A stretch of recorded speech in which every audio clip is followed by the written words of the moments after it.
একসময় পাটই ছিল বাংলার পরিচয়। বিশ্ববাজারে বাংলাদেশ মানেই পাট।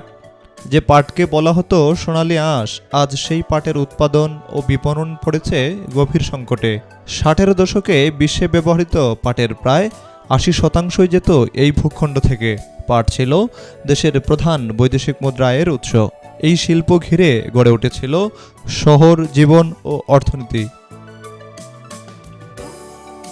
পাটকল মালিকদের সংগঠন বিজেএমএ ও বিজেএসএ বস্ত্র ও পাট উপদেষ্টার সঙ্গে বৈঠকে বাজারে কাঁচা পাটের দাম অস্বাভাবিকভাবে বেড়ে যাওয়া ও চাহিদা মাফিক উৎপাদন না হওয়ার বিষয় তুলে ধরেন।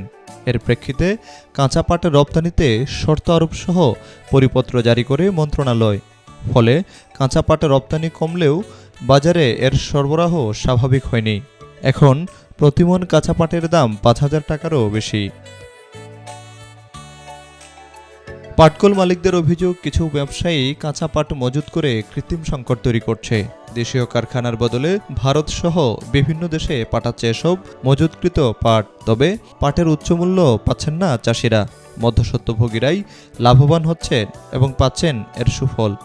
যদিও কিছু এলাকায় মজুতদারদের বিরুদ্ধে অভিযানও চলমান আছে। এদিকে কাঁচা পাট রপ্তানিকারকদের সংগঠন বিজেএ জানায়, আমাদের কাছে পাট আছে, শুধু রপ্তানির বিপরীতে। দেশের কারখানাগুলো যদি নগদ টাকায় পাট কিনতে পারে তাহলে তাদের কাছে বিক্রি করতে আমাদের সমস্যা নেই, কিন্তু তারা কিনতে চায় বাকিতে। পাটকল বন্ধ মানে হাজার হাজার শ্রমিকের বেকারত্ব, অসংখ্য পরিবারের অনিশ্চয়তা। এই সংকটে বাংলাদেশ জুট মিলস অ্যাসোসিয়েশন ও জুট স্পিনার্স অ্যাসোসিয়েশন সরকারকে জানিয়েছে, পরিস্থিতি উন্নতি না হলে এই ফেব্রুয়ারি থেকেই বন্ধ হবে সব পাটকল। পরিসংখ্যান বলছে, দেশের পাট ও পাটজাত পণ্যের রপ্তানি বছরের পর বছর কমছে।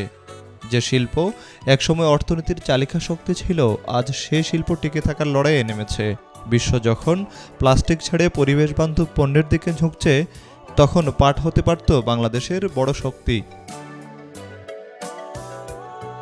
পাট অধিদপ্তরের সূত্রে জানা গেছে, 2023-24 অর্থবছরে বাংলাদেশ থেকে ভারত, পাকিস্তান, নেপাল ও চীন সহ 13টি দেশে 13,44,835 বেল কাঁচা পাট রপ্তানি হয়েছে, যা দেশীয় মূল্যে 1,731 কোটি টাকা।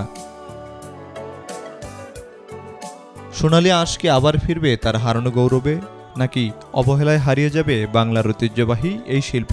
পরিবেশ বান্ধব পাটজাত পণ্য হতে পারে বাংলাদেশের বড় শক্তি। এই সমস্যা সমাধান এখন সময়ের দাবি। Desk report, B News 24।